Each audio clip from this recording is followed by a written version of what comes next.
Turkey's Bayraktar TB2 drones became an international success. Want to find out how that happened? Stay with us till the end of the video to get all the details.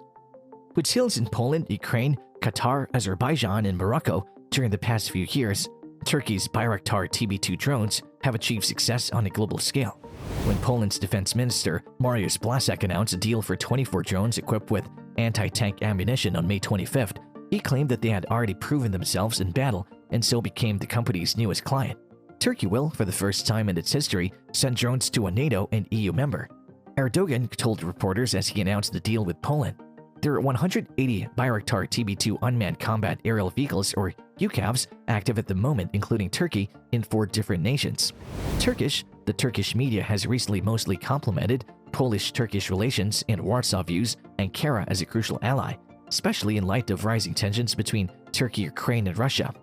Poland became the first NATO and EU member state to purchase Turkish drones when the defense ministers of the two nations signed a $270 million agreement during the visit for Poland to purchase reconnaissance and combat unmanned aerial vehicles, or UAVs. The first shipment of combat drones is anticipated to arrive in Poland next year. Since being used in the conflicts in Nagorno-Karabakh, Libya, and Syria most recently, Turkish-made combat drones have gained a widespread reputation. Let's now discuss Bayraktar's military triumphs. The Bayraktar TB2s were employed by the Turkish military during Operation Spring Shield, a campaign against Syrian regime forces on the side of the UN-recognized Government of National Accord, or GNA, to destroy the forces of rebel warlord Khalifa Haftar, and by Azeri forces engaged in combat with Armenia in the Nagorno-Karabakh enclave. Last year, the United Arab Emirates sent Chinese-made Wing-Lung drones to bolster the Haftar-led Libyan National Army, or LNA, inside Libya, where they became infamous for their lethal laser-guided Blue Arrow missile strikes. The LNA's Russian-built air defense systems were eventually overpowered and mostly destroyed when Turkey intervened on the side of the opposing force. This forced the army to abandon its siege of Tripoli and evacuated from a crucial airbase in May 2020. Ankara has used drones in a number of cross-border military operations in Syria over the past 5 years, including Euphrates Shield, Olive Branch, and Spring Shield. Additionally, Turkish drones reportedly destroyed over 100 armored vehicles when they swooped down on Bashar al-Assad's in the Syrian province of Idlib. This put an end to Assad's initially successful assault on the rebel bastion. The United States, Israel, and China are the nations that have successfully entered the drone market in terms of the competitiveness there. Turkish drones were previously used by Turkey in its conflict with the Syrian Kurdish armed force.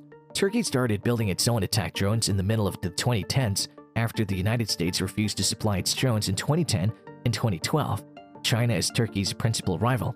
According to Arda Mevtoglu, a defense analyst for Nikkei Asia, many Middle Eastern and North African governments are turning to China since Western countries and Israel are imposing severe conditions on their drone deliveries. China is thus Turkey's biggest adversary. China sold 6 CH-92A attack reconnaissance UAVs to Serbia in July 2020, a transaction considered China's entree into the European market prior to Turkey's drone agreement with Poland. However, contrary to forecasts, fewer Chinese drone sales in Europe resulted from it. Israeli drone manufacturers have been aggressively promoting their products thanks to their military background. The Israel Defense Force, or IDF, frequently employs unmanned aerial vehicles, or UAVs, near its borders, whether to monitor Hezbollah positions in Lebanon, strike Hamas bases in Gaza, or tear gas Palestinian protesters. This extensive in-field experience has been put to use in product improvement. It is believed that the need to find human targets in Gaza's congested byways led to the development of the so-called suicide drone, or a loitering munition which hovers over a specific area before diving down to explode close to its target. Israeli drones have advanced in sophistication and cost over time, necessitating a high level of technical proficiency to operate and maintain.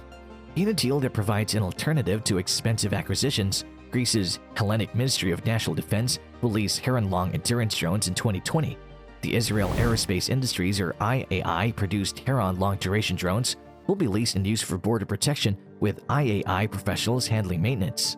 In terms of TB2 price, these Turkish UAVs are comparable to Israeli and Chinese models.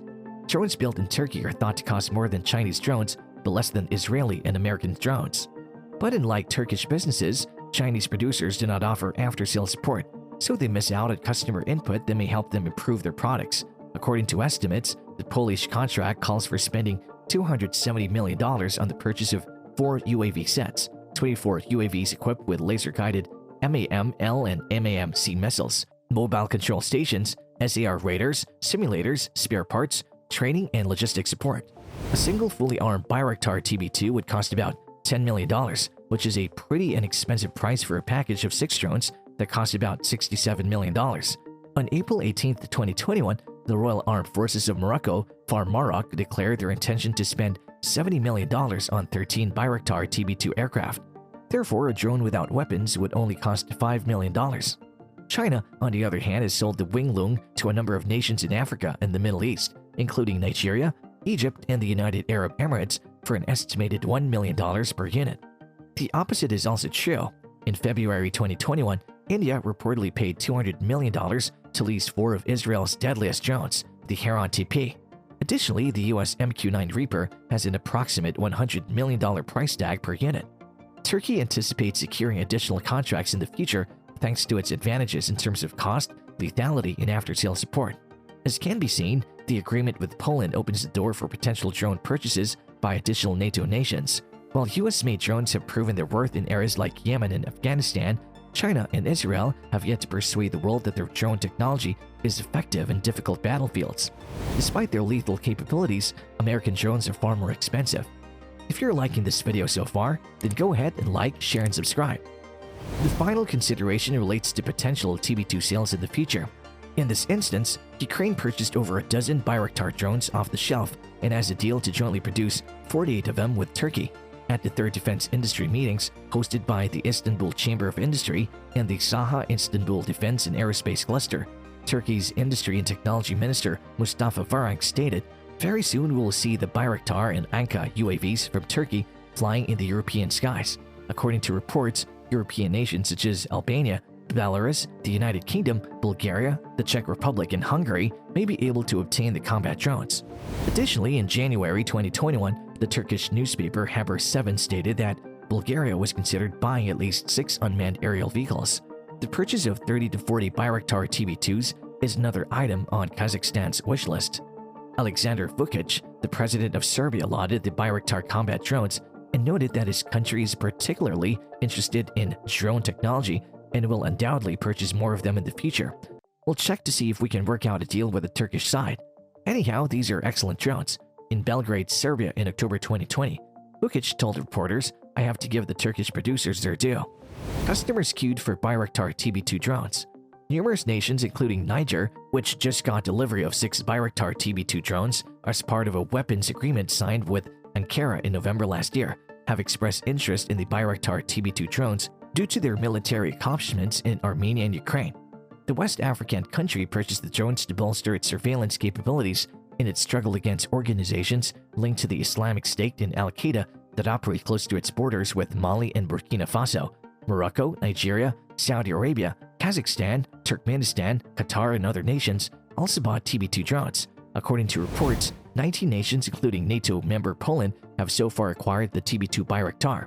A recent notable addition to that list is Tajikistan, which has a border issue with Kyrgyzstan, which is also a neighbor and also has the same combat drone. Kyrgyzstan, a country in Central Asia, acquired 3 Bayraktar TB2 drones with precise missiles to neutralize any invading armor in late 2021. Officials promised the people that this would enable Kyrgyzstan to ward off any intrusions by its neighbor. Shortly after, Turkey decided to sell Tajikistan the exact same drones, upsetting Kyrgyz officials who called their Turkish counterparts in Ankara to inquire about the decision. Kyrgyz Deputy Foreign Minister Jinbek Kulubayev stated to legislators in April that they replied, "It was just business and a subject of increasing military cooperation." So what are your thoughts on this drone? Is it worthwhile to buy it? Tell us in the comments. Thank you for your time. This video has come to an end. Do you want to know how the Turkish drone Bayraktar TB2 works? Then right now, watch the video on the screen. If you enjoyed watching the video, please like, share, and subscribe. Bye!